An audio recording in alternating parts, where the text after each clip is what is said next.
Hello, good evening, everyone. I hope you had a wonderful day. All right, my name is Tavle Joshua, and today we are here once again for the professional diploma training that we have been organizing for the previous how many days. This is the training on peace and sustainable development. It's our free professional diploma training, and that runs for 1 month. And this month we are looking at Peace and Sustainable Development. And this training is being provided by the Institute of Global Peace and Conflict Management. And today I am going to, you know, take time to look at some of the issues that has to do with peace and development. But before we continue, I'd like to welcome all of you for always taking time to be part of the training. And today is also going to be an exception to the usual what we have been enjoying. And of course, since it has been our tradition, if you have joined, you can help us to share the link with someone, inviting them to be part of the training. So I want to welcome all of you for today's training, and I know that we are going to have a great time together. Yeah, I know that we're going to have a great time together.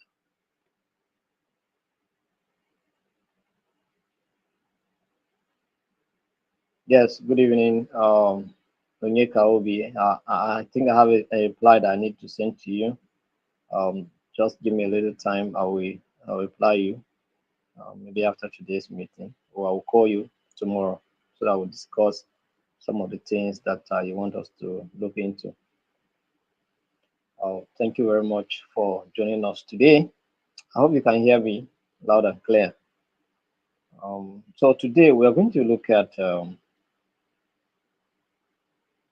we are going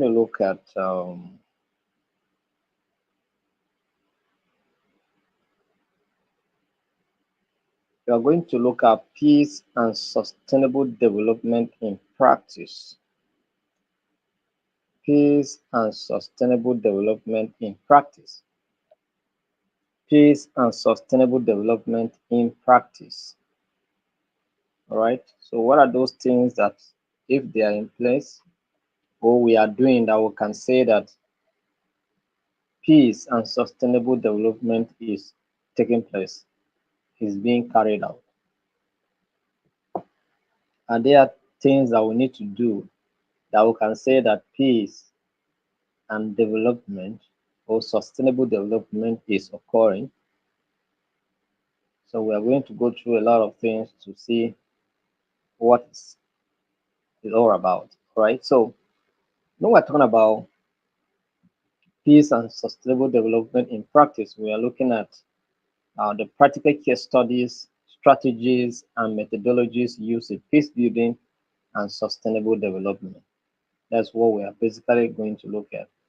The case studies, the successful case studies, all right, that have been carried out and they worked.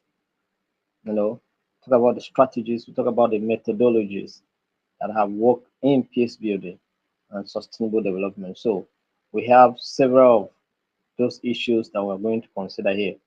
But in Unit 1, we're going to look at, because we're in Module 4, that's Module 4, and we're looking at Unit 1, which is a conflict sensitive development. Conflict sensitive development. All right. We'll talk about peace and sustainable development. These are concepts that are interwoven, and their practice also involve a comprehensive approach to addressing both immediate and long-term challenges or human needs. Do you understand? Why we ensure social justice, environmental protection, and economic viability. So now, when we're talking about conflict sensitivity development, there are practical ways we need to put into consideration. All right. So, what are those practical ways that we need to put into consideration? One is conflict resolution and peace building. All right. You cannot talk about You cannot talk about conflict sensitivity development without talking about effort to resolve conflict. Do you understand?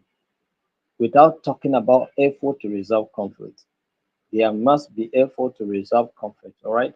So conflict resolution and peace building is one of those things that we have to put into consideration. All right. So mediation and dialogue. All right. Mediation and dialogue as an aspect of conflict resolution and peace building is one mechanism that we can use to resolve conflicts, or we can facilitate peace building. That is mediation and dialogue. So when we create forums where conflicting parties can discuss and resolve their differences peacefully, that's what we're talking about, mediation and dialogue.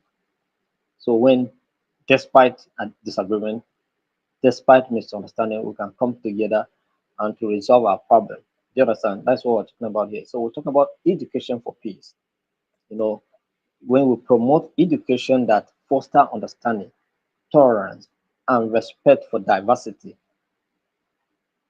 what we are doing is that we are being conflict sensitive in our developmental agenda or in our educational agenda. Do you understand?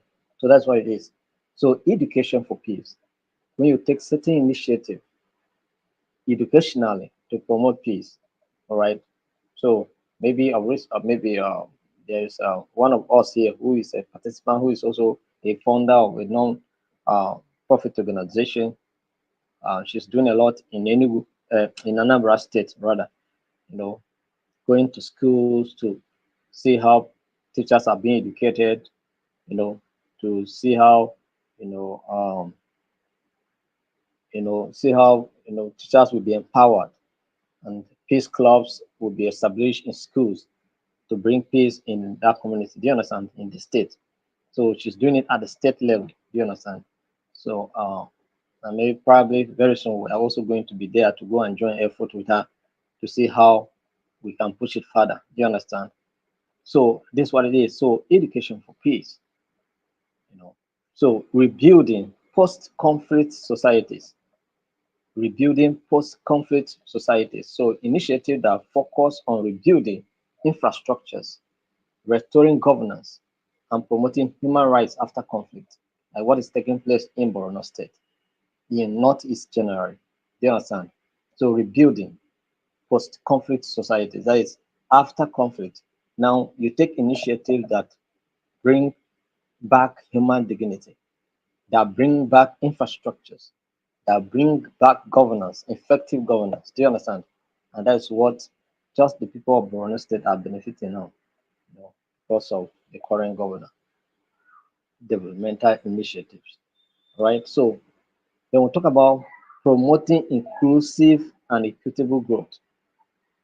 Promoting what? Inclusive and equitable growth. So under this, we're going to look at inclusive policies. When we develop policies that carry everyone along, policies that are not discriminatory, policies that serve both uh, female and male, equality, equity. Do you understand? Equal distribution of opportunities. These kind of policies are much welcome. Do you understand? Developing economic policies that ensure equitable access to resources and opportunities for marginalized and vulnerable populations, all right? Reducing poverty and inequality. So these are the policies that we want. Because after conflict, a lot happens. And in conflict, the marginalized suffer most, the vulnerable suffer most, the children, the old age, the women, they receive the most of the bitter piece of conflict. Do you understand? So social safety net, implementing programs like social protection, healthcare, and education to promote stability and reduce conflict triggers related to economic disparities. So all of these are going to help to facilitate inclusive and equitable growth of society. So environmental sustainability. So environmental sustainability. So sustainable resource management, protecting natural resources like water, forests, biodiversity through conservation and suitable use. Just what we discussed yesterday. We need to put effort to make sure that these things are being preserved and are being protected. All right. They are also being conserved for our future use. Renewable energy initiatives, investing in green energy technologies that reduce environmental harm and also create sustainable economic opportunities, you know, will go a long way to help in addressing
so climate change mitigation and adaptation, that is developing strategies to address the impacts of climate change, which can exacerbate conflict over resources and displaced populations.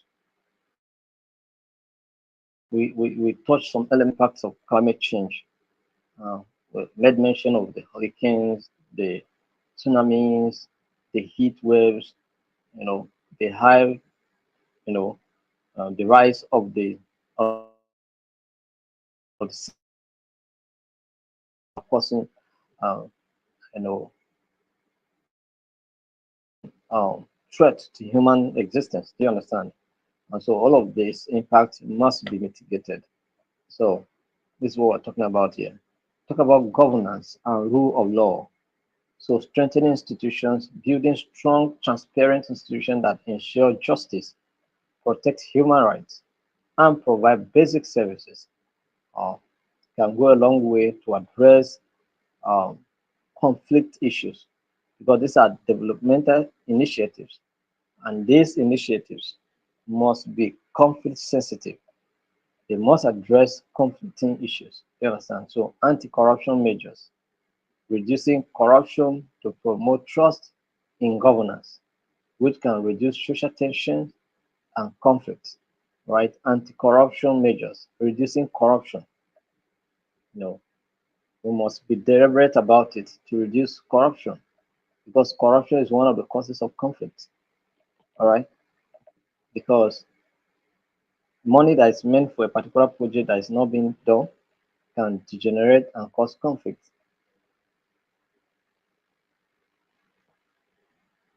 Democratic participation.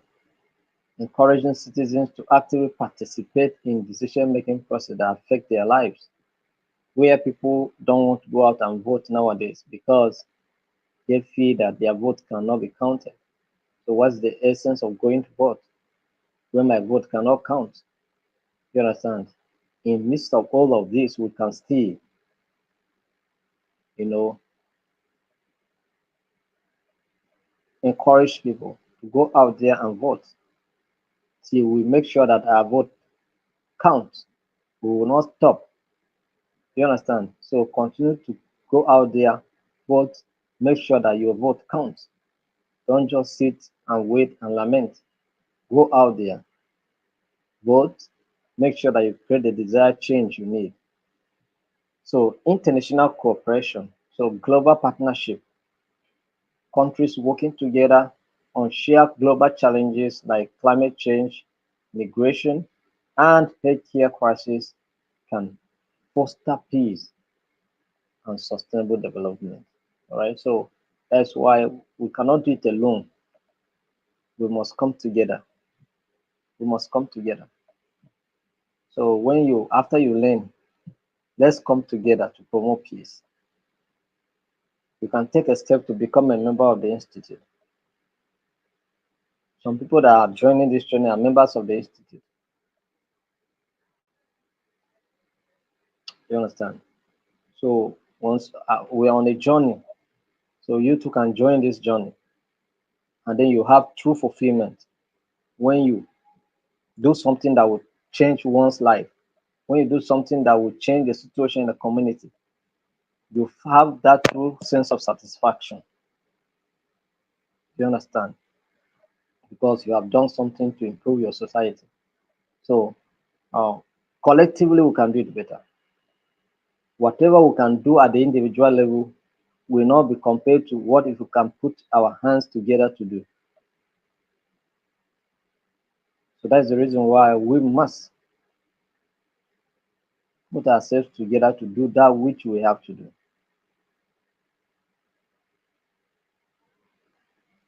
And I believe that God will help us. So peacekeeping and diplomatic efforts, supporting international efforts such as United Nations peacekeeping missions and diplomatic interventions to prevent conflicts and promote peace.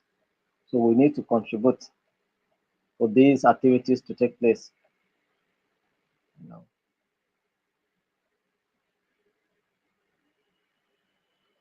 you may not necessarily be in the field. Some of you can go through your pocket that since you have this in mind to do, I am giving a support. You understand? Like I said, next year, you know, rolling out their humanitarian activities fully. Yeah, we'll be doing humanitarian outreaches here and there. Do you understand? So you can also participate. It may come to your community. Tomorrow may be in another person's community. Do you understand? So sustainable livelihoods, supporting local economies. Yes, encouraging local economic activities that are environmentally friendly and socially inclusive, such as ecotourism, sustainable agriculture, and a fair trade initiative. All of these can help to facilitate peace in our communities. So, job creation, promoting industries and jobs that are both environmentally sustainable and socially equitable, all right, ensuring long term economic stability. So, all of these can help to promote peace building in our communities. Do you understand?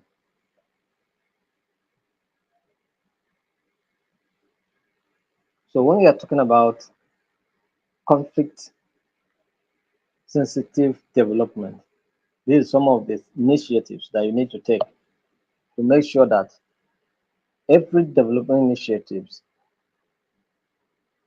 embed some of these elements to make sure that conflict is being removed out of the situation. Do you understand? So that's what is involved.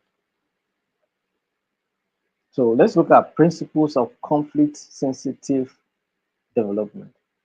What are the principles of conflict sensitive development?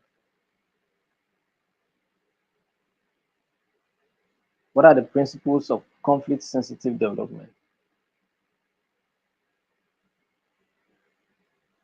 Let's look at when we're talking about conflict sensitive development, what are we talking about?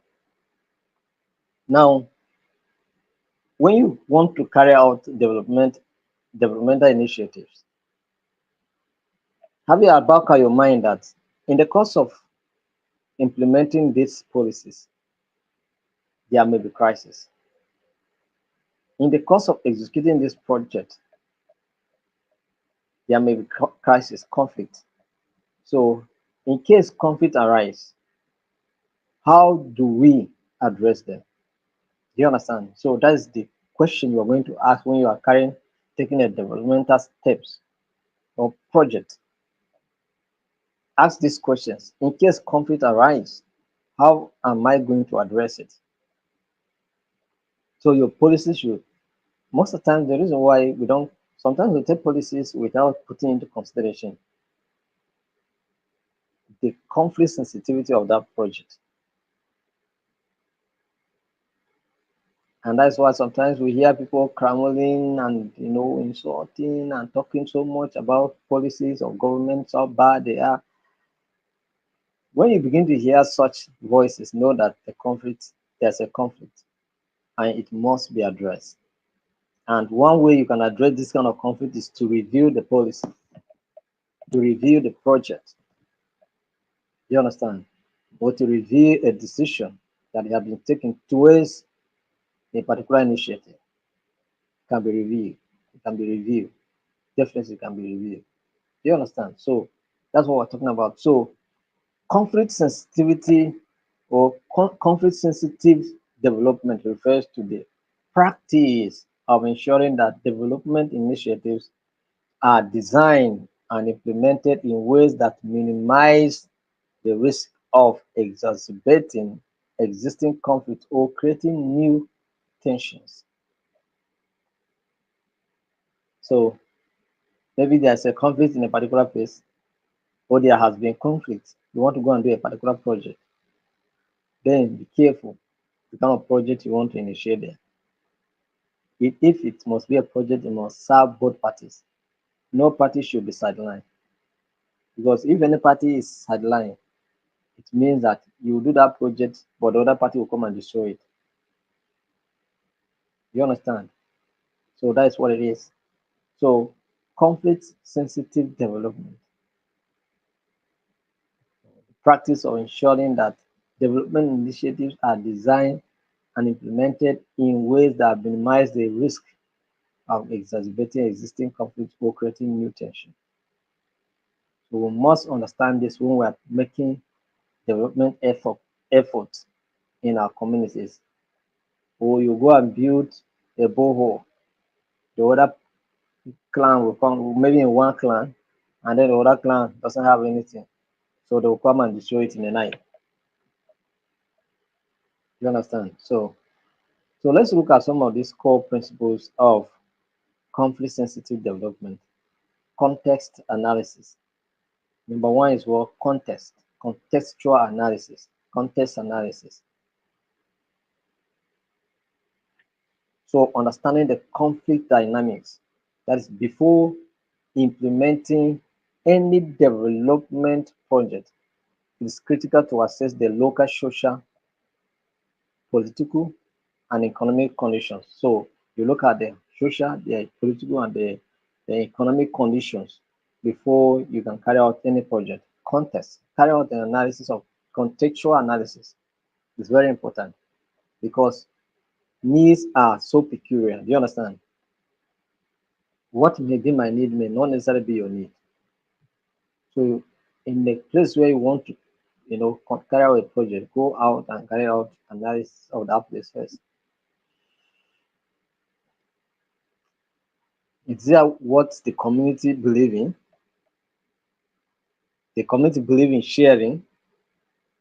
If the community believe in sharing, then you should Find a central place where you can place a particular project and it will serve all the members of the community. Do you understand? So that's what it is. So context analysis is very important. It helps you to identify the key stakeholders, power relations, grievances, and sources of division within communities. So when you carry out the analysis, that is what it helps you to achieve. First, you identify the stakeholders. It helps you to understand the power relations, to the grievances, and of course, sources of division within communities. You understand? So that's what it is. So number two is do no harm. Number two principle is what? Do no harm. So minimize negative impact in the conduct of your project. Make sure that negative impacts are being reduced. Right? Development interventions must avoid unintentionally fueling conflict or deepening inequalities. That is, whether intentionally or unintentionally, you must prevent that from happening. Development initiatives must promote equality, they must promote equity, they must promote inclusivity. Very, very important. So negativity should be removed. For example, providing resources or services to one group while neglecting others can exacerbate tensions. You understand? You go and favor just a neighbor and then you forget about the neighbor here. It can cause problem. So if we don't have enough to cater for all, then you can decide to withhold it, not to give anyone. You understand? So minimizing negative impact, equitable distribution of resources, ensure that benefits such as jobs, infrastructure, or financial aid are distributed fairly across different social, ethnic, or political groups to prevent feeling of what exclusion or injustice.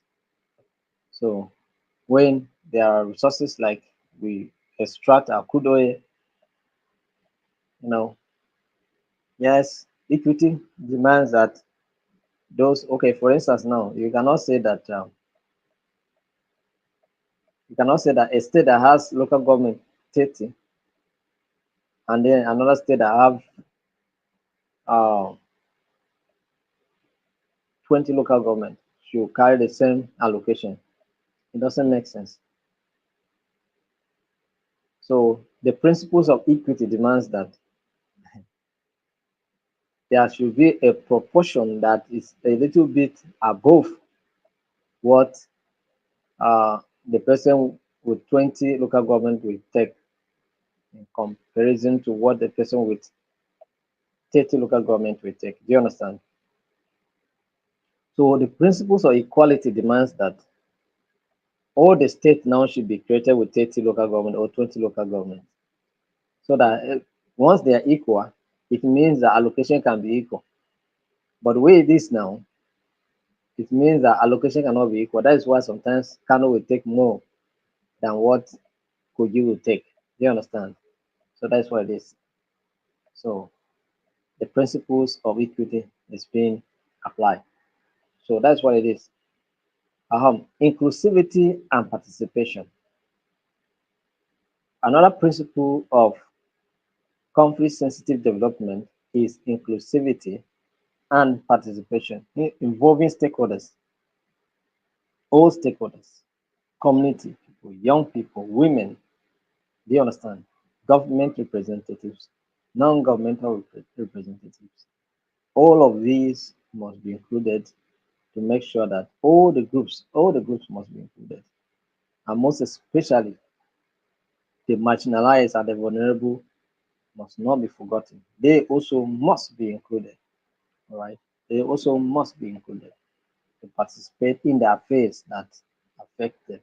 So this helps ensure that their concerns and needs are also addressed. reducing the likelihood of tension when everybody is being carried along.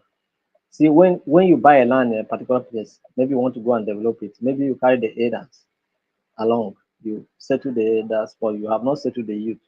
The youth will still come and obstruct the progress of that project. Why? Because they have not been settled. They call them say area. You must settle area. Do you understand? The youth must settle them. When you settle them, you can do your project without any interruption. All right. Gender sensitivity. So inclusivity is not limited to just involving all the stakeholders, but gender sensitivity must also be, identified.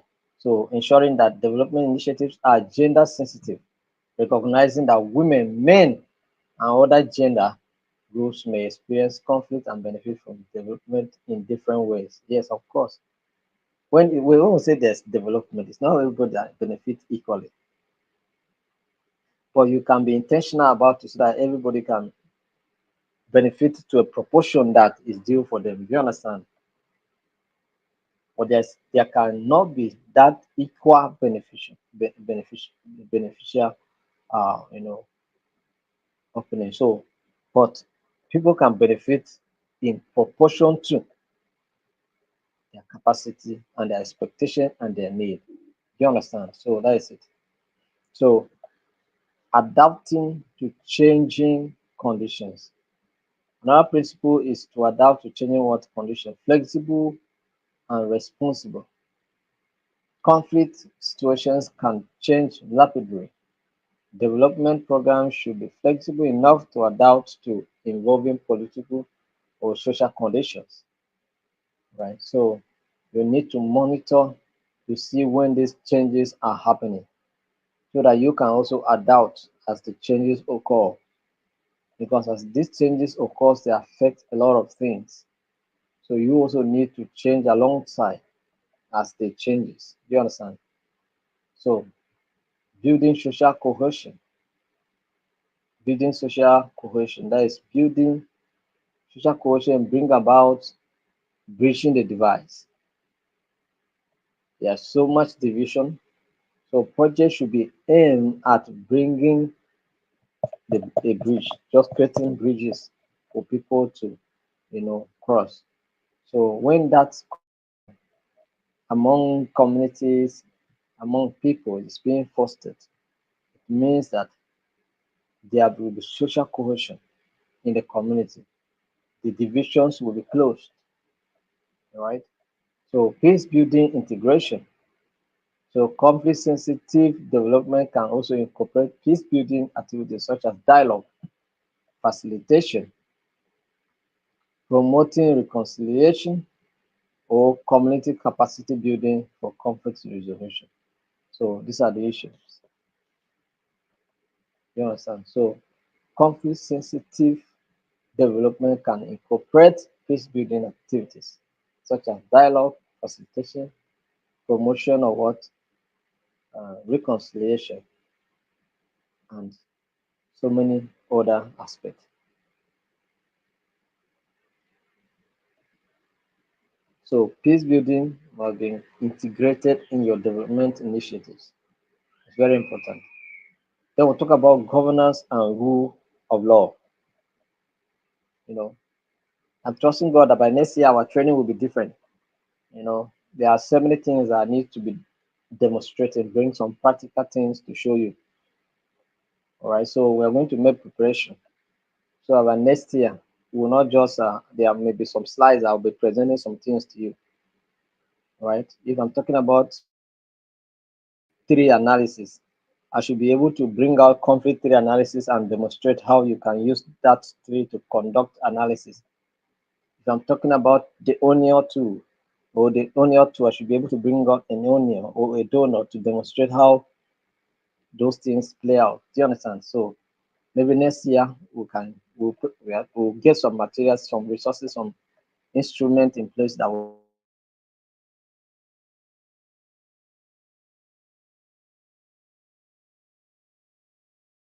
the way we are going to we'll see next year. So um because it's going to evolve definitely. It's going to be on another level. and maybe I will not be sitting down again to do lectures. I'll be standing. You understand? So this is what is going to happen. So governance and rule of law, strengthening local institutions. Weak governance and corruption often contribute to conflict. So strengthening institutions that provide justice, resolve dispute, and manage resources fairly, you know, are essential to what conflict sensitive development. So institution, there are several institutions that all need to be protected and strengthened. Most especially those that are fighting for human rights, those that are even standing in for people. Such must be protected. They must be empowered. Accountability and transparency. Development initiatives should be transparent with clear mechanism for accountability. When these things are not being provided, progress becomes difficult and conflict becomes imminent. You understand? Conflict becomes what? Imminent because something is lacking somewhere and something is not properly being handled. You understand? So these are the issues. So let's look at some practical examples of conflict sensitive development. Infrastructure project in conflict zones. Number one, infrastructure project in conflict zones. When constructing roads or building infrastructure in conflict affected regions, it is crucial to ensure that access is provided to all communities equally, preventing favoritism or marginalization of certain groups. All right. So when you are providing projects, infrastructure projects in conflict zones, watch out so that no group is being, you know, sidelined, no group is being, you know, uh, denied the opportunity to receive what others are receiving. Do you understand? To go a long way to help, right? Go a long way to help. So land and resource management. In areas where land disputes are common, development programs that focus on equitable land distribution, clear property rights, and conflict mediation mechanisms help prevent disputes from escalating into violence. In my place, fighting over land is common. You understand? And most of the time, we'll fight and destroy houses, destroy farmland, destroy a lot of things. You understand? And then we'll go back to square one. So this thing must be handled carefully. Post-conflict reconstructions. So rebuilding after conflict requires careful consideration of who benefits from reconstruction efforts. All right. Are all the parties benefiting? Or are the people that have suffered the most in the conflict benefiting the most? And of course, those that have suffered the most. So prioritizing the inclusion of former combatants, refugees, and marginalized groups in rebuilding efforts can prevent a resurgence of tension. Do you understand? So those that were in the forefront fighting, you are doing something for them. Those that were affected, the refugee, you are also doing something for them. Nobody's being marginalized. All right. So that's why we're talking about the issue of repentant Boko Haram members. They said they repent and then they were given opportunities. All right. So education programs, education programs. Education initiatives in conflict-prone areas can focus on promoting peace education, promoting what peace education, tolerance, and conflict resolution skills. So this was needed. So for us, we need this more than ever. So these efforts can contribute to long-term peace by addressing the root causes of conflict. All right, so that's what it is. Benefits of conflict sensitive development. Benefits of conflict sensitive development. Reduces risk of conflict escalation. Reduces risk of what? Conflict escalation. By being aware of and mitigating conflict risks, development projects are less likely to trigger or worsen violence. So that's the benefit. So when you are carrying out, when you are so sensitive about conflict issues in your developmental initiatives, there are benefits that you have, and this is what I'm trying to list out here now.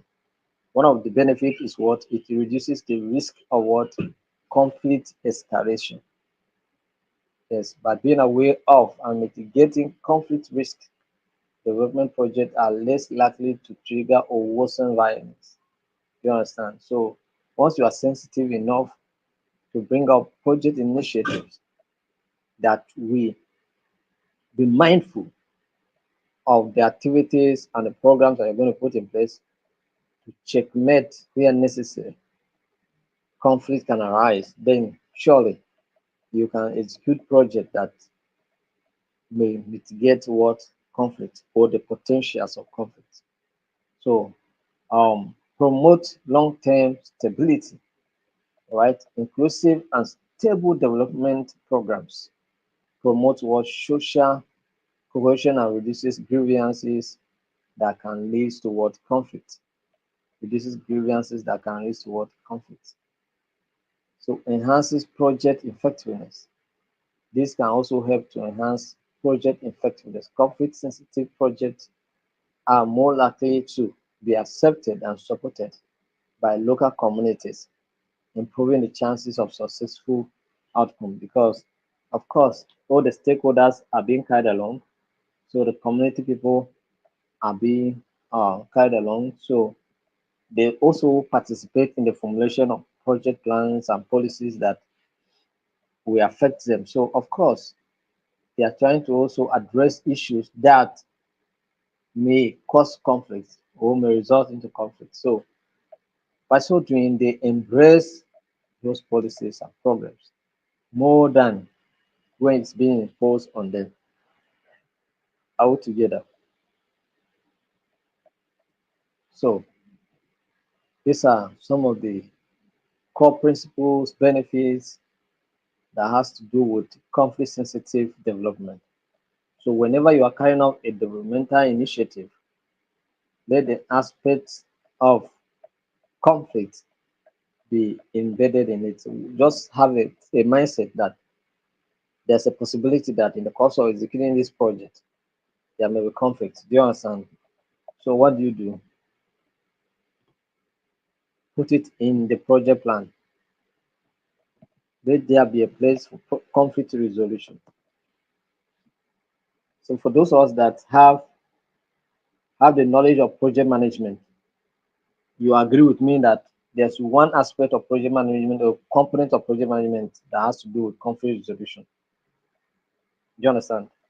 Because in project management, in project coordination, in project execution, there may arise in the course of doing that, there arise conflict, and you must resolve it. So that's why we have it as a component in project management. Apart from risk management, apart from financial management, apart from you know what do you call it, project life cycle and all of those things, or procurement and all of that, quality assurance and all of that, we still have the place of conflict resolution. So conflict resolution is very, very important topic and it cut across all fields. Do you understand? There's no field that is immune to conflict. No, education, medical, engineering, manufacturing, every structure of our society is being affected by conflict. So conflict, if there's anybody who has not experienced conflict here, you can raise up your hand. Let me see. In fact, some of you even quarrel before you come here. including me that I'm teaching you. So let's look at some case studies of conflict sensitive projects. Case studies, successful case studies. What does are there evidences where this thing that we're talking about took place and it worked well? Let's see. So there are several successful conflict sensitive development projects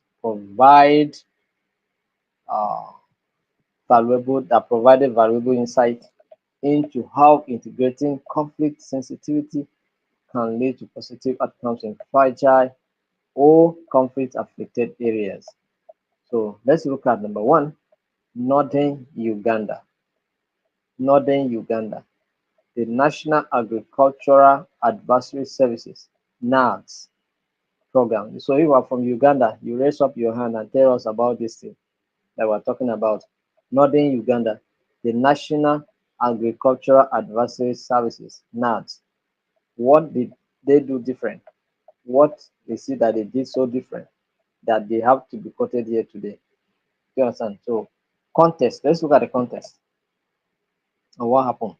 Uganda experienced a long civil conflict, particularly in the northern region, where the Lord's Resistance Army, LRA, caused widespread devastation. After the conflict, rebuilding livelihood, especially for displaced communities, was essential to prevent further instability. Right? After the conflict, rebuilding livelihoods, especially for displaced communities. So those that were affected in the crisis, the focus was much on them because if the focus is not on them, with the tension, with the trauma of the conflict, they will come back and start another one. So that other people also will suffer what they suffered. Do you understand? So conflict sensitive approach. Conflict sensitive approach. The NAS program aimed at improving agricultural productivity adopted a conflict sensitive approach by ensuring the inclusion of marginalized and formerly displaced communities. So that's what this particular uh, institution or program was doing to make sure that normalcy is restored or was restored in northern Uganda, right? So it focused on ensuring that land allocation for agricultural use was equitably distributed, all right, to avoid land disputes, which were a major source of conflict. So they knew their problem. So that's why they established that agency to handle the issue of land allocation, land distribution, because it was a major source of what conflict. It was a major source of conflict. Then we talk about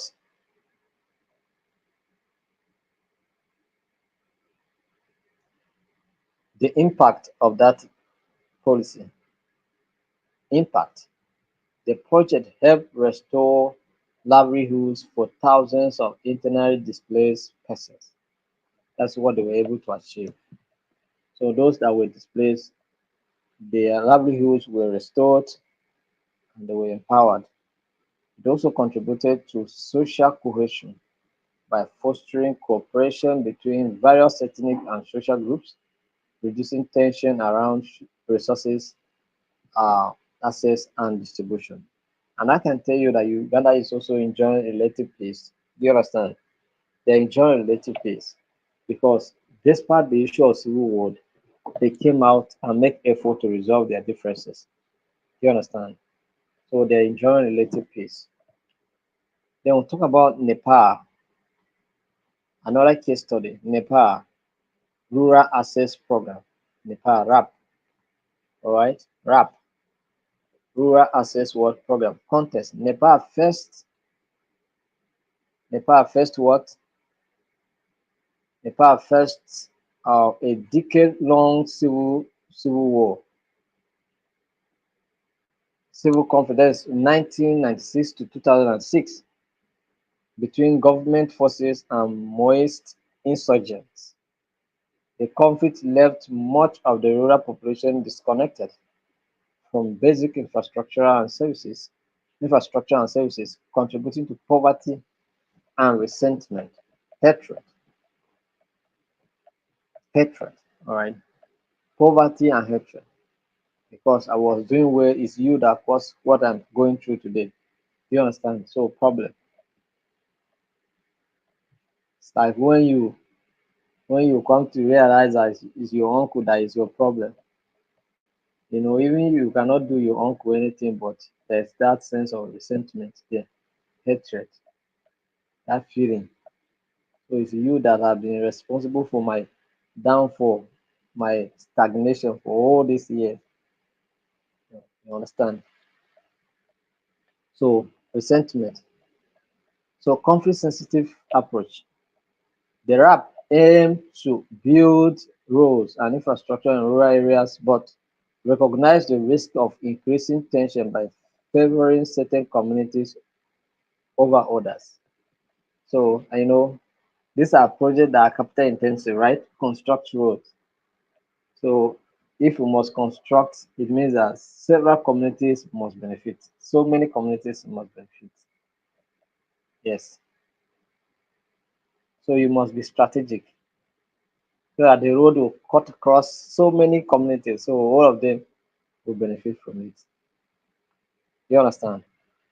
So to address this, the program focus on inclusivity and equity by employing local, by employing what the locals from conflict affected and marginalized communities in road construction, providing them with jobs and livelihood. Okay, providing them with jobs and what livelihood. So they were doing well. So this helped to reduce the tension. All right, this helped to reduce the tension. The project also incorporated community participation in decision making to ensure that different ethnic groups and former combatants had a voice in how the infrastructure projects were planned and implemented. So, like I said, if you participate in the in formulation of policies, you can stand a better chance to participate in its implementation. Are we making sense? Are we making sense? So, what was the impact of this project? Okay, that's the impact that we have discussed. So, it has reduced tension and you know helped to improve the infrastructure of the people, and they are enjoying themselves. So, let's look at another one: Sierra Leone. Sierra Leone. Sierra Leone. Sierra Leone. That is post-conflict health system strengthening. So, for those of you that are from Sierra Leone, Freetown. Okay, it's Liberia that is Freetown, huh? So Sierra Leone. So if you are from Sierra Leone, you help to confirm what we're talking about here. Sierra Leone, that is post-conflict health health system strengthening. Context: Sierra Leone emerged from a brutal civil war in 2002, which destroyed its healthcare system. The immediate post-war period saw a fragile peace and inequalities in access to healthcare pose a risk of, reigning what conflict or reigniting conflict. So, conflict sensitive approach. The government would support from international partners focus on rebuilding what the health system in a way that will prevent further divisions by providing equitable access to healthcare across different regions. So that's what happened. And so all the regions were empowered, all the regions had something to benefit. And of course, this is the tension. Special attention was also given to former conflict zones and areas where healthcare infrastructure have been particularly damaged. So, those that receive water too much receive better allocation, for those that receive less water to receive also less allocation just to meet up with their demand. Do you understand? So efforts were made to involve local communities in planning and decision making to ensure that the health care services met the specific need of different groups. Right? So this is what it is. So when people contribute in participating to formulate their policies, the implementation becomes easy. The implementation becomes what? Easy.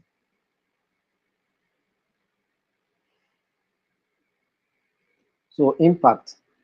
The healthcare system strengthen the peace process. All right. The project improved health outcome while reducing inequalities. So everybody have access to good hospitals. Do you understand? Everyone have access to good programs, hospitals, and all of that. So the Philistine or the Philippines, the Mindano Rural Development Program, MRDP, the Mindano Rural Development Program in Philippines. All right.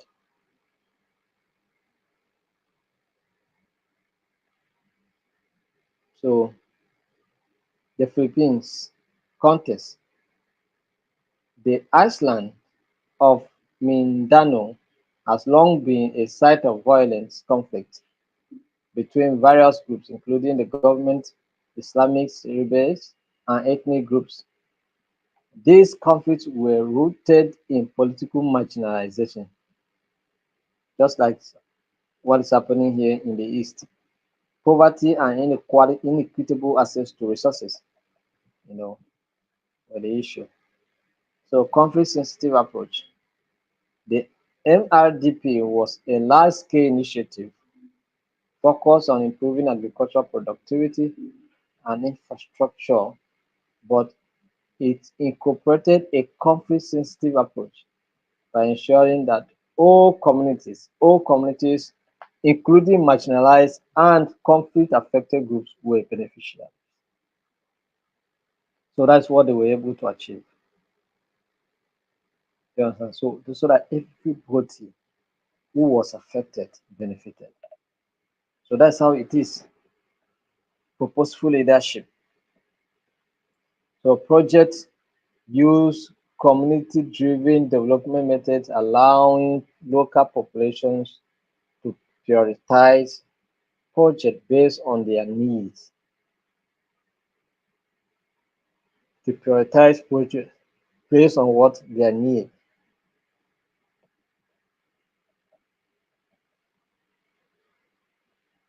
So what was the impact of this project? The program led to improve economic conditions in conflict-affected areas, which helped reduce poverty, a root cause of conflict.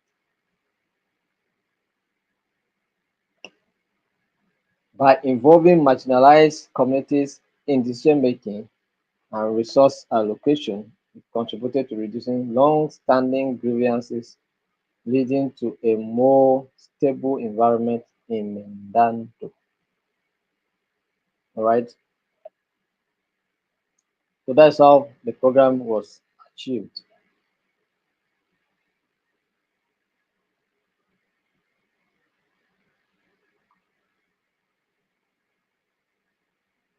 So we also have one in Afghanistan, but I will not read that one. All right. So key lessons from conflict sensitive projects. So what are the key lessons that we learn here?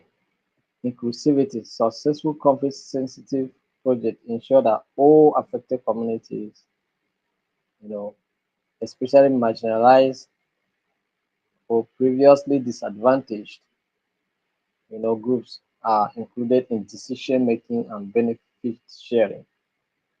All right. So that's what it is. Context specific.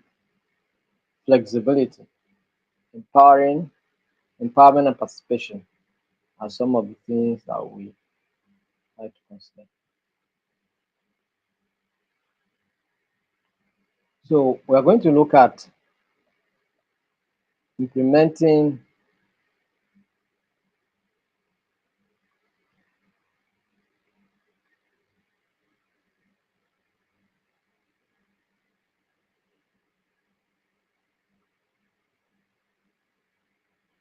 we are going to look at some of the tools that will help you to, carry out the implementation of conflict sensitive development initiatives. All right. So what are those tools that are going to help you to conduct conflict sensitivity? You know, we have conflict analysis tools. Conflict analysis tools. So what are those tools? I think we made mention of them some time ago, right? What are those conflict analysis tools? We talk about conflict, that is conflict mapping, conflict tree, all right? Stakeholder analysis, and all of them. They are here. Do you understand? Stakeholder mapping, conflict tree analysis, do no harm framework, SWOT analysis. SWOT analysis. SWOT analysis help you to determine your strengths, your weaknesses, your opportunities, and your threats, right? So this is what it helps you to achieve. So once you achieve that, you move forward. So peace and conflict impact assessment is also another tool to help you to conduct what conflict sensitive development initiatives. So peace and conflict impact assessment, that is PCIA tools assess the potential impact of development project on peace and conflict. Is it going to facilitate conflict or is it going to enhance peace? So you are going to consider all of that. It helps identify both positive and negative impacts and suggest ways to mitigate risk and enhance building outcomes. So that's what it is.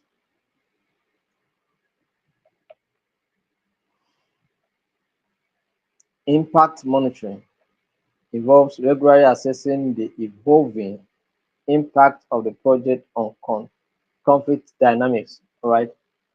And then conflict sensitive scorecard. This helps you to, you know, address some of the issues.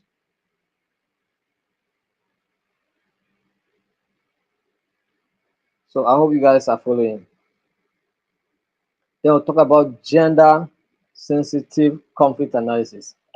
Gender sensitive what conflict analysis. Conflict often affect men and women differently, and development projects must consider these gendered impacts to ensure conflict sensitivity. Do you understand? So these are the issue.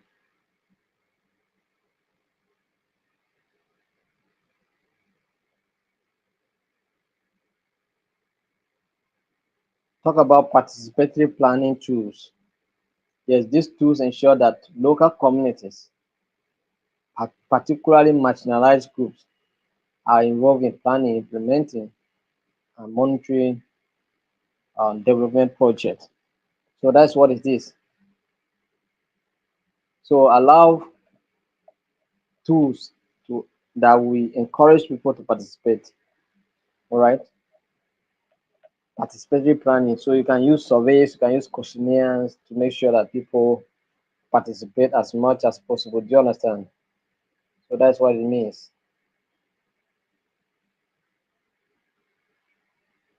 Number five, monitoring and evaluation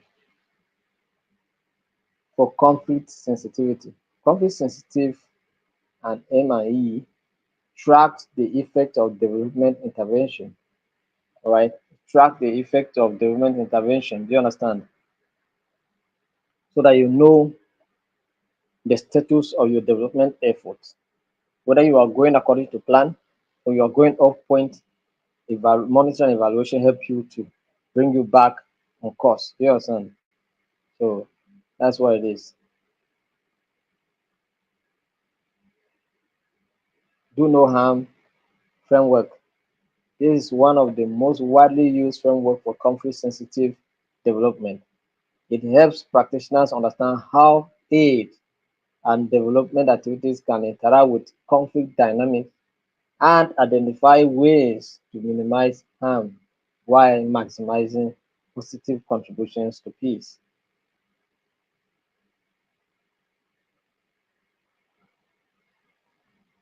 So this is what it is. So look at conflict sensitivity checklist. So you have to have the checklist to help you to know that okay, this thing, if it's around, then possibility is that conflict will occur. So begin to monitor it. Even if you deploy it, that's if you do not remove it, you must have to deploy it. Then you deploy it and monitor to see how it goes. Do you understand? Very important. Risk management tools. Risk management tools. Conflict sensitive development often involve working in volatile environment, and risk management tools help to mitigate potential dangers of operating in such contexts. So, because you know those that operate in conflict zones know what it means.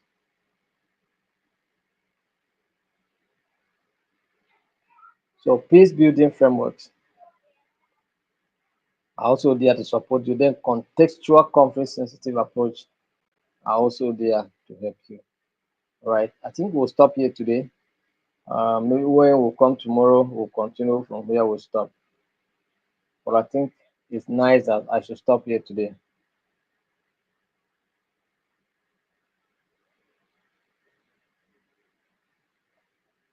Are we together? So,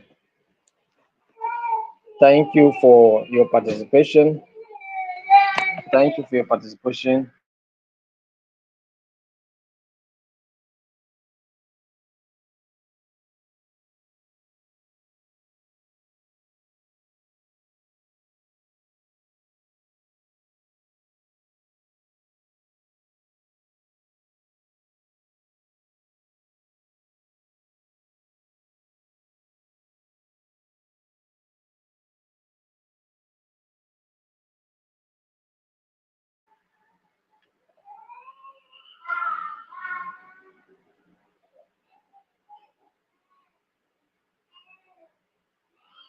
So, thank you very much. We'll see you tomorrow by 7 p.m.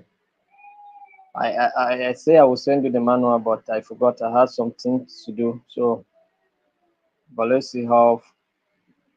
And I started working on something in addition to it. So until I complete what I'm working on before I send it to you. So thank you very much.